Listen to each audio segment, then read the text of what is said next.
Okay.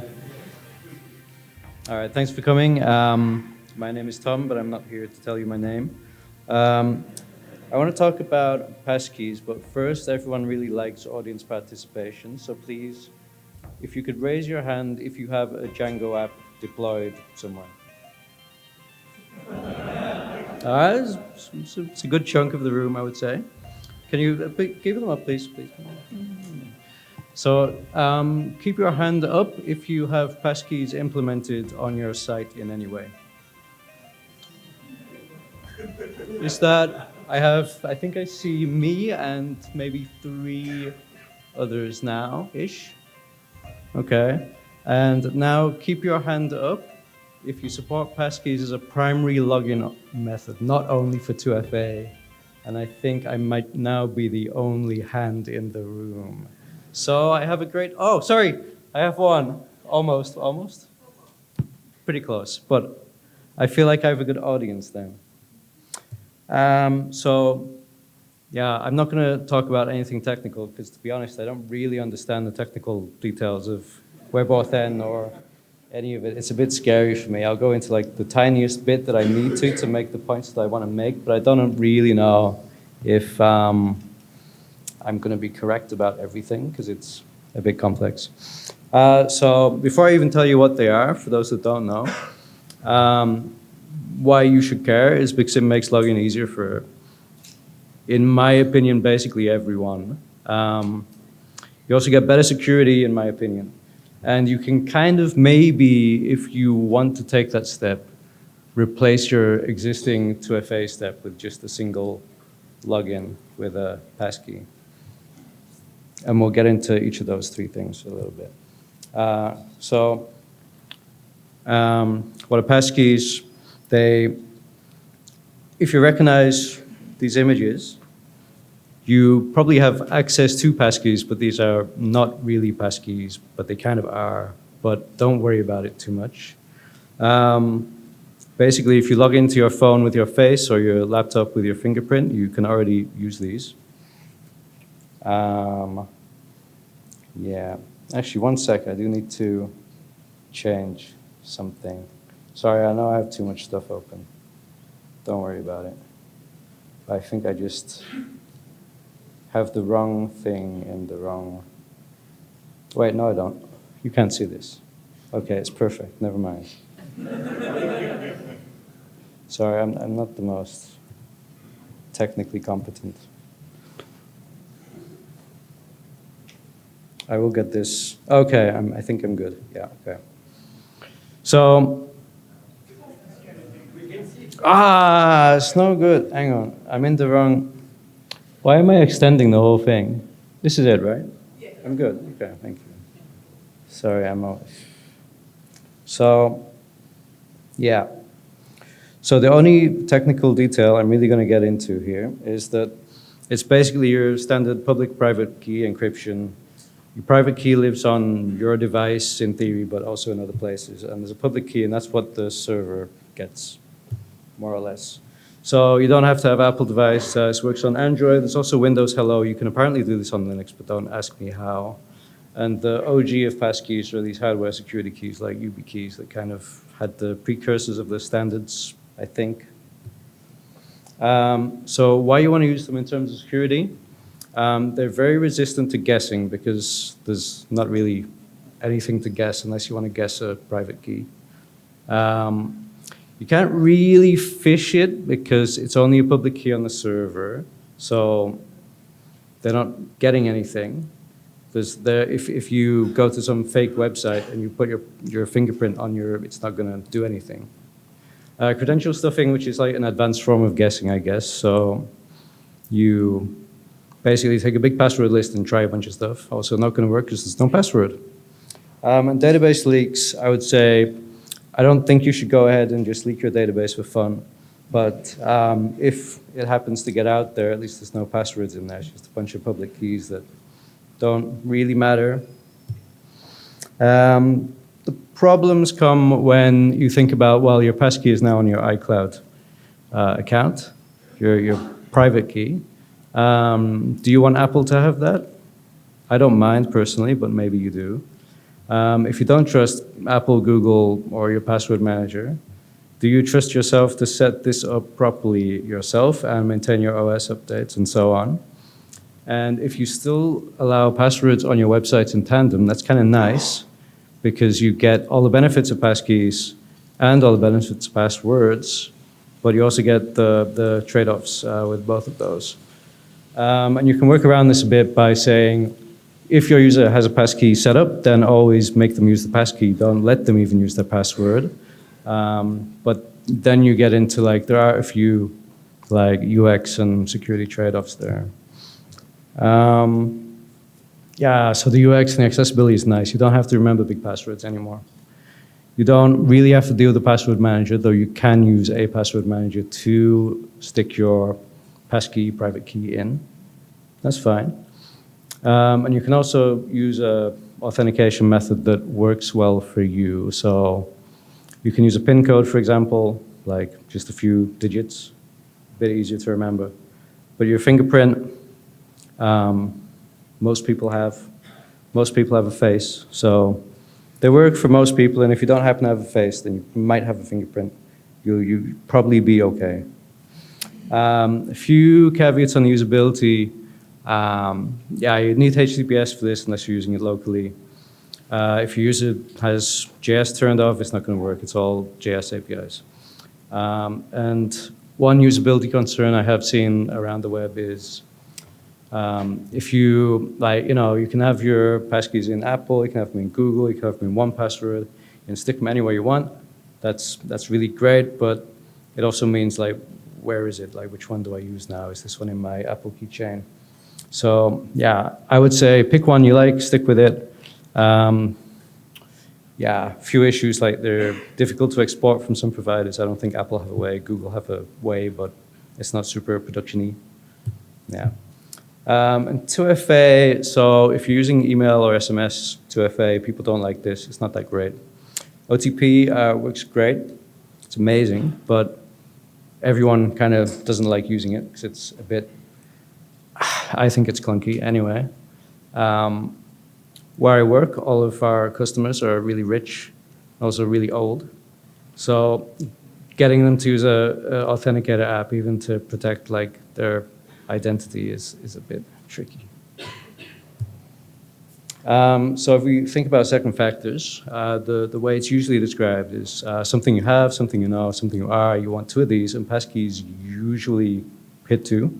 So the have is the device that you're using that has the private key on it or has that private key through your keychain. Something you know could be a PIN code, which is usually shorter than a password. And something you are is some biometric thing like your face or your finger. It's quite nice. But these also quickly turn into things that you lost, forgot, or were. Like you can easily lose your phone, kind of sucks. You can, if it's on a keychain, then you can get it back. Not a huge deal apart from the money. You can forget the PIN code even though it's shorter. If anyone here goes climbing often, you'll know your fingerprints don't work for a good few hours after, even longer often. Your face can kind of change a bit. Doesn't happen super often, but it can. And if you're wearing a mask, there's also issues with that.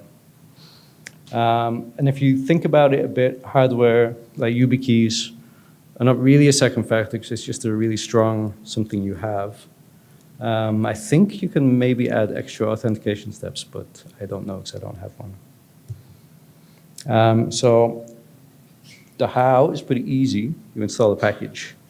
You can do this through AllAuth, but when I looked, AllAuth only had support for MFA, and I wanted it for login. But if we're being realistic, we're probably using of, and we also need to add some stuff to settings. After this, there's a bit of code, I will admit. So I decided to add this directly into the Django admin, just because it was the quickest way to kind of show it. So this is the code you end up with. This is the entire base admin template, just with some template elements that are kind of like messages that get rendered at various times. And the template tag just loads a piece of JavaScript. And This is for login. No, this is for registering, sorry. And then for login, you also need like a button so people can click it. You don't really need a button, but it's nice to have. And the only difference here really is this, you put in your username field into the tag so it knows where it is. And now, I'm going to struggle with technology again. I try to show this. So I think if I go over here, I have another tab, which is the Django admin with an extra button here. I'll zoom in a bit. Yeah.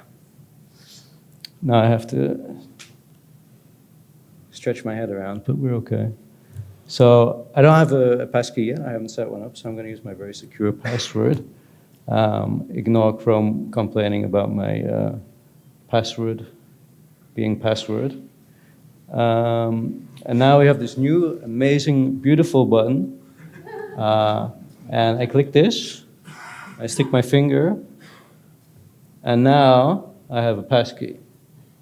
And now I can log out. I can log in again.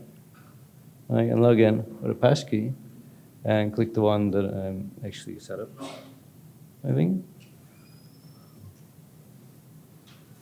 I'm in. Yay.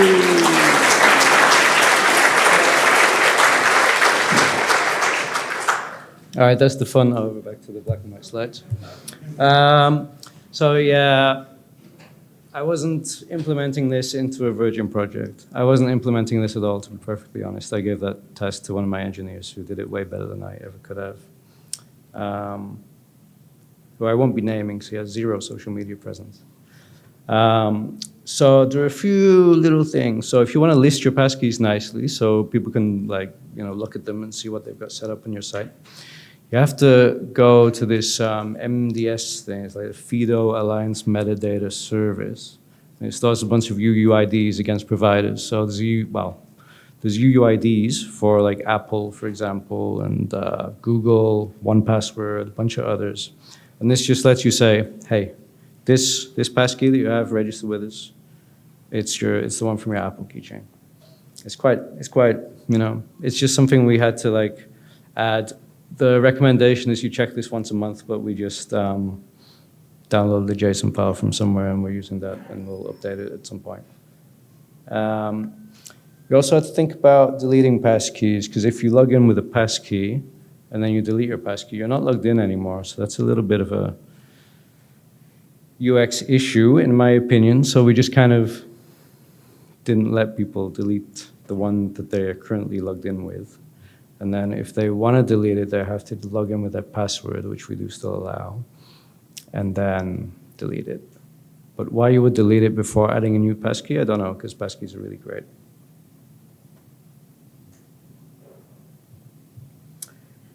One other small problem we had,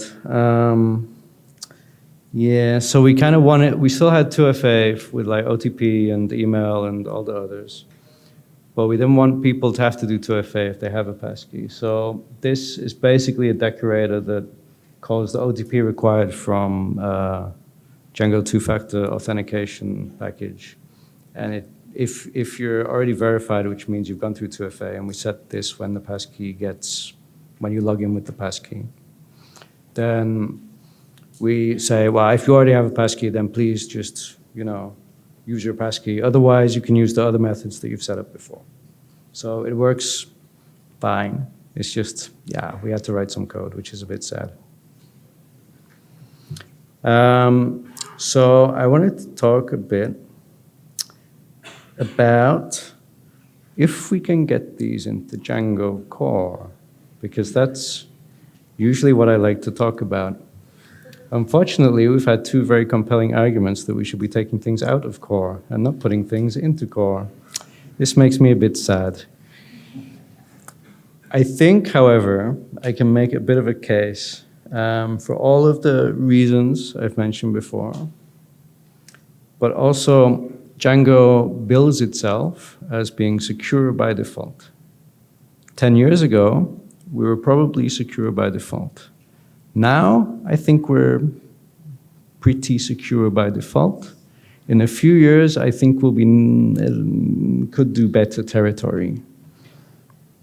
So how do we make this happen is the trickier part, because, well, there's JavaScript involved. Django doesn't historically have a great story to tell about how you should use JavaScript. And as soon as we add Passkeys into the mix, then we now have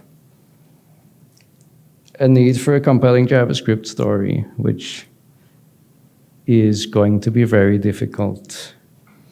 There are a million ways to do it. I think we have some kind of ways already. If we just say, stick it in your static JS and it's okay. Maybe that's fine. It's what we do in the admin. It's okay. We also have to do things. Not everything goes as perfectly as my demo. Sometimes things don't go great. Sometimes the browser doesn't support the passkey. Sometimes there's some weird, because you like logged in a different tab and all these random things can happen. Yeah, so unfortunately, what I didn't mention was the package that I mentioned before, Django OTP WebAuthn, has a dependency. That dependency is Django REST framework. It uses this just to give error messages to the front end through JSON. So unfortunately, to get this into Django Core, I also think we need at least a slightly more compelling REST story in Core than we have right now. I don't think we need much. I think we need a good way to do validation, good way to do errors. I'm not sure the content negotiation stuff ever has landed yet. I think it hasn't. It hasn't. But yeah, I think we can get there. But there's a lot of discussions to be had. Often this would be a time when I or someone else says, hey, let's do this in the sprints. This time, I think it's a little tricky. I think the best I can do is let's have some conversations in the sprints and in the corridors tomorrow. Yeah. Sorry. So yeah, I think you should use I think you should use Passkeys just as a user. Yeah, okay, maybe you hate Apple, maybe you hate every possible company that could do this. Yeah, but I think you either should put a bit more trust in Apple or set it up yourself or whatever you prefer. But in my opinion, they are, in most cases, better than just a password. And I think you should be offering them to your users, and this message especially goes to the people that put their hands down after the second or third question, which I believe was almost everyone. And I would like to see these in Django someday. And I have plenty of time for questions, because that's it. I will quickly give a recap of me. I'm this person. I don't use social media. I am on there. I can be found there. Please don't add me there, but I am there. This QR code just goes to a GitHub repo, which has the slides and the example project with the setup and yeah, those two admin templates, basically. Yeah, that's me.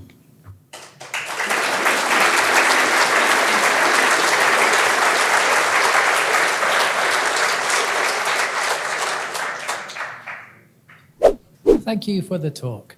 You know how LastPass, I mean, one password took loads of VC money and loads of us use them. We know there's this kind of apocalyptic moment coming up as they have to figure out how to get that money back. And you know how like Apple, Google, and Microsoft are kind of incentivized to favor their shareholders' needs more than my needs? Mm. Every single time we talk about passkeys, I never find a useful answer to this problem here. And that seems to be the issue, the fact that all the people I'm asked to trust, not sure I should really trust them to do the right thing. Have you found any organizations who it's easier for me to trust and feel more comfortable about using them? Because I don't really trust myself to do this stuff either. Yeah. So to be honest, my answer is no. My slight follow-up answer is that People are probably not going to like this, but I've learned to trust Apple somewhat. So in the UK, they recently pulled one of their services because the UK government asked for like a bunch of data, and they were like, nope. And I think at this point, if they backtracked on that, that would be such a reputational loss. They would be like, yeah, I don't think they would risk it. That said, things will come along, like they always do, right? There probably already are things that I just haven't looked into because I'm such an Apple fanboy, I guess. But yeah, I think we will have some solutions. Hi, thanks for the talk. I'm wondering, why is a passkey with a PIN number better than a password? Yeah, because it's tied to your device. You also need the device. You don't put the PIN into the website, you put it into your device, and it only works on your device. So this is what Windows Hello, I don't know if you use Windows, but if you use Windows and you log in using Windows Hello, it's like I think it's like a 4 or 6 digit passcode, but it only works on that device. You can't log in anywhere else with it. That's basically it. Yeah, that makes sense, thanks. When you register or create your passkey, does it have to like validate it or make sure it's valid, or That's a great question. does it send to the server and like Yeah. does it accept every key there? So I don't know enough about technical implementation. What I can tell you is that your public key gets sent over, and that's the only thing that gets stored on the server. I don't know if there's validation for the format, probably, but yeah, I don't know. But I haven't run into issues because everything I use behaves itself.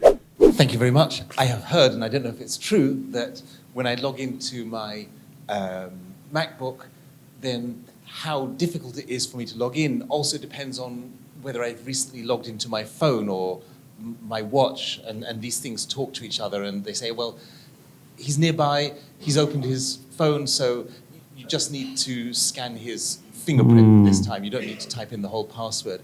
I'm not sure if that's even true, to be honest, but if it, let's say it is that something that we can incorporate into the loop that you showed? These additional layers of trust?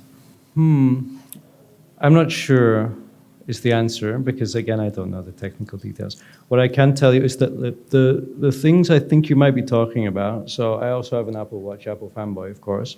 There is a thing you can turn on where if you have your watch on, then your computer or your iPhone will just unlock itself if it's like right next to it. That might be what you're talking about, but that's purely an Apple thing. I don't think it relates to WebAuthn in any way. Other than like, yeah, you can maybe log in a bit faster on Apple, but yeah. Hi, nice talk, thank you. Can you speak to how that relates to single sign-on? Because by using single sign-on, I have passkeys. It's just like a different way of, the chain of authentication is a bit different. Yeah, this one I think is a bit tough because I haven't had to implement it at all. So I don't really have much expertise here. So are you talking about like SAML, or are you talking more about like just signing through Google or whatever? Yeah, I don't know. We're using Microsoft's single sign-on service. Okay, yeah. So, I mean, you get redirected to another site, you have to trust that site and get redirected back. So that's, like UX is less ideal, but safety-wise, it should be similar, right? Yeah, so it's quite good if you want to protect things to your organization that's all under one domain or whatever. How it interacts with passkeys, I'm not sure, or even how it should interact with passkeys, I'm not sure. I think that, yeah, it really depends on how that provider signs you in, right? So if you use a passkey with that provider, that's really great. But do you know that they used a passkey when they come to you? And do you then need to do 2FA through a passkey or a TOTP or one of those things? Yeah, I'm just not sure. It would be nice if they told you, but I don't know if they do. Thanks. Thank you for your talk, Tom.